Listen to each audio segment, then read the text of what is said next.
이 새벽에 하나님께서 저와 여러분에게 주시는 말씀은 예레미야 32장 6절에서 7절까지의 말씀입니다. 제가 받들어 봉독하겠습니다. 예레미야가 이르되 여호와의 말씀이 내게 임하였느니라. 이르시기를 보라, 내 숙부 살룸의 아들 하나멜이 내게 와서 말하기를 너는 아나돗에 있는 내 밭을 사라. 이 기업을 물을 권리가 내게 있느니라 하리라 하시더니 아멘. 2022년 5월 20일 아름다운 교회 새벽 예배 예레미야 32장 6절에서 7절까지의 말씀을 가지고 마치 지금인 것처럼 이라는 제목으로 하나님 말씀 나누도록 하겠습니다. 옛말에 사촌이 땅을 사면 배가 아프다는 말이 있습니다. 저는 어릴 적에 대체 이 얘기가 무슨 얘기인가 했습니다. 사촌이 땅을 사면 좋은 일인데 왜 배가 아프다는 거지? 라고 생각했습니다. 어느 날 이 생각이 머리를 떠나지 않아서 찾아보니까 이 속담이 우리가 흔히 생각하는 것과는 조금 다른 의미가 있을 수 있다는 주장들이 있었습니다. 첫 번째 주장은 사촌이 밭을 사면 좋은 일이잖아요. 그런데 돈을 해줄 수도 없고 내가 가진 게 하나도 없어서 도움을 줄 수도 없으니 내가 배가 아파서 그 밭에 거름이라도 줘야 마음이 좋다라는 의미로 썼다는 주장이 있었습니다. 그런데 이거를 강점기 때 악의적으로 편집했다는 그런 설이었습니다. 또 다른 주장도 하나 있었는데요. 여기서 사촌은 이웃 사촌이라는 겁니다. 근데 당시 농경사회에서는 품앗이라는 개념이 있었습니다. 우리 집 밭일 이웃이 와서 도와주면 또 이웃의 밭일을 내가 가서 도와주는 일이었죠. 그러니까 이웃 사촌이 밭을 사면 내가 품앗이해야 될 일이 늘어나니까 배 아프다, 꾀병이라도 부리고 싶다라는 의미로 쓴 것이 아닌가라는 주장이 있었습니다. 여튼 우리가 생각했던 것과는 조금 다른 이야기인 모양입니다. 오늘 성경에 나오는 이야기가 이 속담과 좀 비슷할 수 있는 이야기라 이 속담으로 이야기를 시작해 보았습니다. 정확하게는 예레미야라는 선지자가 사촌의 땅을 사는 이야기, 예레미야라는 선지자에게 사촌의 땅을 사라고 하나님께서 명령하시는 이야기입니다. 어느 날 하나님의 말씀이 오늘 이야기의 주인공인 선지자 예레미야에게 임하셨는데 그 내용이 좀 이상하고 신기합니다. 사촌이 와서 너에게 땅을 사라 라고 할 것이라는 내용이었습니다. 여러분은 하나님의 음성을 들었다고 생각했는데 이런 내용이라면 기분이 어떠시겠습니까?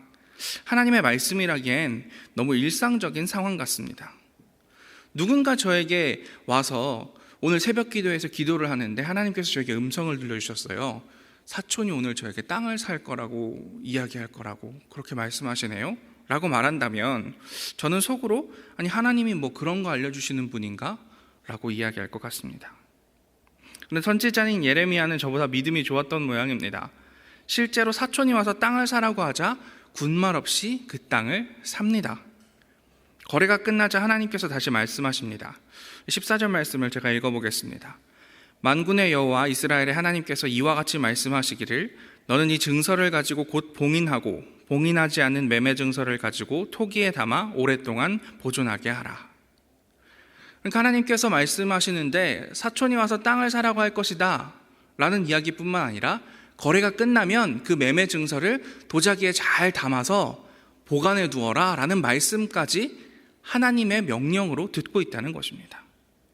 하나님께서 예레미야에게 부동산 투기를 시키시는 것도 아닐 텐데 대체 이게 무슨 말씀인 걸까요? 이게 무슨 일인지를 알기 위해서는 우리가 예레미야가 처한 상황을 살펴볼 필요가 있습니다. 2절 말씀을 함께 읽어보도록 하겠습니다.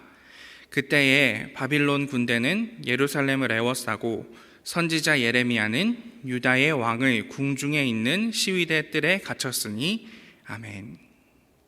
이 이야기를 하고 있는 이 시점, 이스라엘의 수도 예루살렘은 전쟁의 한 복판에 있었습니다. 강대국인 바벨론이 예루살렘을 침공하여 포위하고 있는 절체절명의 순간이었습니다. 심지어 예레미야는 이 전쟁의 상황 속에서 시위대 뜰, 그러니까 궁궐에 마련해 놓은 감옥에 갇혀 있는 상황이라고 성경은 말해줍니다. 이런 암울한 상황에서 하나님은 예레미야를 통해서 세 가지 약속을 하고 계십니다. 첫 번째 약속은 이스라엘은 반드시 망할 것이라는 약속입니다. 28절을 보면 하나님은 예루살렘이 멸망할 것이라고 단호하게 말씀하고 계십니다. 30절에는 온 이스라엘 백성이 하나님 보시기에 악을 저질렀기 때문에 그렇게 될 것이다 라고 이유까지 설명하고 계시는 겁니다. 두 번째 하나님의 약속은 그러나 이스라엘을 회복시킬 것이라는 말씀이었습니다.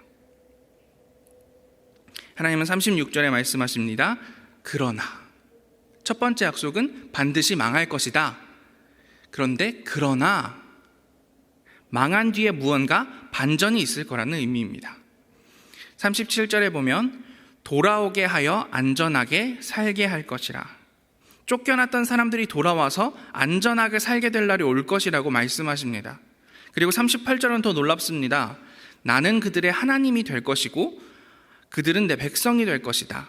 하나님과의 관계가 회복될 것이다 라는 것이 하나님의 두 번째 약속이었습니다. 이 세 번째 약속이 오늘 본문 말씀과 연결되어 있는 말씀인데요, 이 마지막 약속은 이스라엘의 일상이 회복될 것이다 라는 것입니다. 43절 후반부를 보면 회복의 날이 오면 아까 전에 말씀드렸던 것처럼 쫓겨났던 사람들이 돌아오게 되면 그 사람들이 살 곳이 필요하니까 다시 밭을 살 거라고 이야기합니다. 44절에 보면 몫이 좋은 땅이든 평범한 땅이든 할 것 없이 예루살렘 사방, 유다 성읍 산지, 성읍 저지대의 성읍, 네겝의 성읍들 모든 곳에서 포로로 잡혀갔던 사람들이 돌아와 너도 나도 밭을 은으로 사고 증서를 기록하여 봉인하고 증인을 세울 것이다. 부동산 거래를 할 것이다 라고 하나님께서 약속하고 계시는 겁니다. 그러니까 예레미야의 땅 거래는 단순히 사촌의 땅을 산 것의 의미에서 머무는 것이 아니라 하나님이 약속하신 이 약속의 시작, 이 약속의 첫 거래인 것입니다. 물론 상황은 당분간 나아지지 않습니다. 첫 번째 약속이 이야기하고 있는 것처럼 분명히 고통의 시간은 올 수밖에 없고 오고야 말 것입니다. 곧 있으면 성벽은 무너질 겁니다. 그래도 땅을 사는 겁니다. 곧 있으면 이스라엘의 왕과 수많은 백성들은 포로로 잡혀갈 겁니다. 그래도 땅을 사는 겁니다. 지금 땅을 사도 그 땅에서 내가 할 수 있는 일, 내가 얻을 수 있는 이익은 하나도 없습니다. 쳐들어온 바벨론 사람들이 그 땅을 다 차지할 것이기 때문입니다. 그래도 땅을 사는 겁니다. 왜냐하면 두 번째 약속, 세 번째 약속, 그 하나님의 회복의 약속이 있기 때문입니다. 그 약속이 지금 내 눈에 보이지 않는다고 해도, 그 약속의 열매가 내 손에 잡힐 것 같지 않다라고 하더라도, 심지어 내 생애에 그 약속의 열매를 얻을 수 있을지 없을지 그것을 알지 못한다 하더라도 그 약속의 시작을 여는 것, 그 약속이 이루어질 것을 지금 이 시간 마치 그런 것처럼 살아내는 일을 위해서 예레미야는 자신의 전 재산을 바쳐서 사촌의 땅을 사는 그 거래 행위를 하고 있는 것이고, 그 매매 문서, 그 부동산 문서, 사실 조금 뒤면 바벨론에게 멸망당하면 종이 조각 그 이상도 그 이하가 안 될 바로 그 매매 증서를 소중히 간직하는 그런 행위를 하나님 아버지 앞에서 하고 있다는 것입니다. 그가 땅을 산 것은 단순한 부동산 거래가 아니었습니다. 아직 오지 않은 하나님의 약속의 날을 마치 그것이 오늘 온 것처럼, 오지 않은 그 미래가 마치 지금 와 있는 것처럼 행동하는 믿음이었던 것입니다. 이 일이 쉬운 일은 아니었을 겁니다. 하나님의 약속을 지금 살아내려면 전쟁통에 쓸모도 없는 땅을 사기 위해서 전 재산을 털어야 했기 때문입니다. 예레미야 선지자는 바른 말만 하느라 인기가 없었던 선지자입니다. 여러분 생각해 보십시오. 지금 바벨론에 의해서 예루살렘이 완전히 포위되어 있습니다.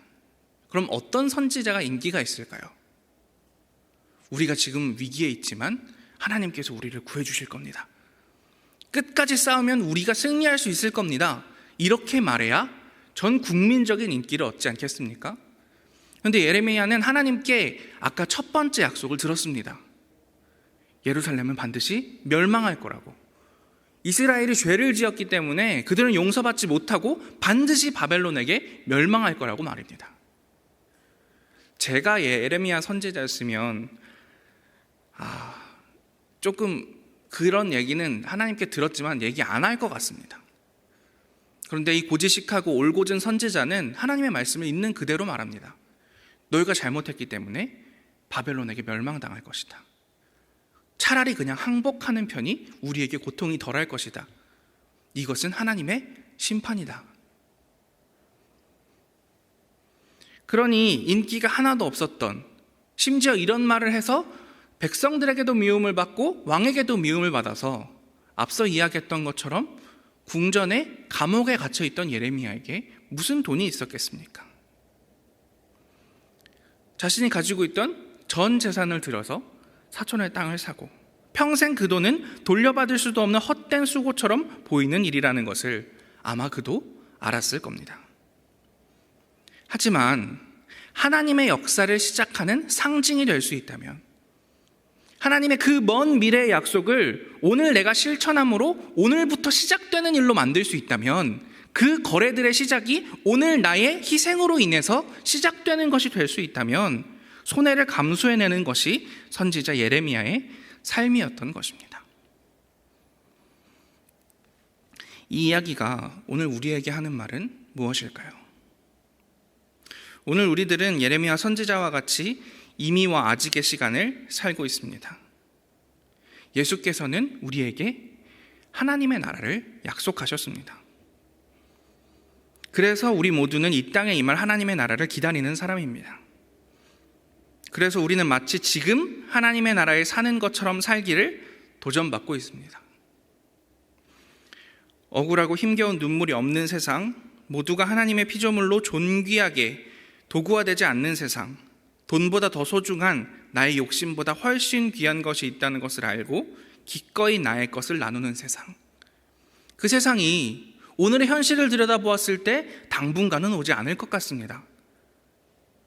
그러나 마치 그 나라가 오늘 온 것처럼 내가 살고 있는 곳이, 내가 속해 있는 가정이, 직장이, 학교가, 교회가 마치 그런 곳인 것처럼 살아내는 것, 그것이 오늘 우리들에게 주어진 삶이라는 것입니다.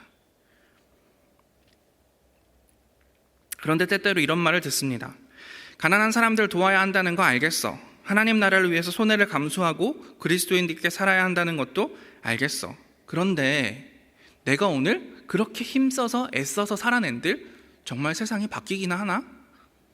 내가 아프리카 애 하나 돕는다고 전 지구적인 불합리한 부채가 해결이 되기는 합니까? 내가 어려운 이웃을 위해서 나의 시간을 쓴다고 나라님도 구제 못한다는 가난을 막을 수가 있나요? 회사에서 정직하게 한다고, 내가 세금 좀 정직하게 낸다고 나라가 세상이 이 모양인데 대체 내가 왜 굳이 손해를 보면서 그렇게 살아야 합니까? 난 적당히 할래. 나는 가능성이 있는 것만 하는 합리적인 사람이거든. 어쩌면 이런 이야기가 우리의 삶에서 하나님 나라를 살아내지 못하도록 타협하게 만드는 생각들이 아닐까요? 그런데 오늘 말씀은 이렇게 이야기하는 겁니다. 그래, 세상은 변하지 않지. 정의를 아무리 외치고 정의를 위해서 내 하나 열심히 산다고 한들, 환경을 보호하기 위해서 내 삶에서 내가 하나 열심히 노력한다고 한들 꿈쩍하지 않을지도 몰라. 근데 하나님이 약속하셨잖아. 그걸 믿는다면, 그 약속이 마치 오늘 이루어진 것처럼 산다면 그럴 때 하나님께서 회복을 일하실 것이다 라고 이야기하고 있는 것입니다. 전쟁통에서 땅을 산 예레미야처럼, 그렇게 하나님의 약속을 먼저 살아낸 예레미야처럼 우리도 살았으면 좋겠습니다. 오늘 우리의 삶이 마치 지금 내가 사는 곳이 하나님의 나라인 것처럼 정직하고 정의로운 삶이 여러분과 저의 오늘의 삶이었으면 좋겠습니다. 그 하나님의 나라인 것처럼 사랑과 평등, 평화를 애썼으면 좋겠습니다. 새벽을 기도와 말씀으로 시작하시는 여러분의 착한 마음 가운데 성령님의 도우심으로 하나님의 나라를 살아가는 오늘이 임할 수 있기를 간절히 기도하겠습니다. 함께 기도하겠습니다. 하나님, 오늘 선지자 예레미야가 사촌에게 밭을 산 이유, 반드시 올 고통 그 뒤에 있을 하나님의 약속을 오늘 일어난 것처럼 마치 지금인 것처럼 살아낸 것이었음을 배웠습니다. 우리가 약속받은 하나님의 나라도 마치 그 하나님의 약속 같습니다. 힘들고 어렵지만, 세상은 나아질 것 하나 없는 것 같고 점점 악해지는 것 같지만, 그 와중에도 정의와 평화를 약속하신 하나님, 아픈 자, 힘없는 자, 평등하지 않은 자 하나도 없는 하나님 나라를 약속하신 그 약속을 믿으며 나아갈 수 있도록 인도하여 주십시오. 그래서 우리의 오늘의 삶이 하나님 나라가 온 것 같은 삶이 되어 내가 있는 곳이, 내가 디디는 곳이, 내가 말하고 내가 숨쉬는 곳이 하나님 나라 될 수 있도록 인도하여 주시옵소서. 모든 말씀 예수님 이름으로 기도합니다. 아멘.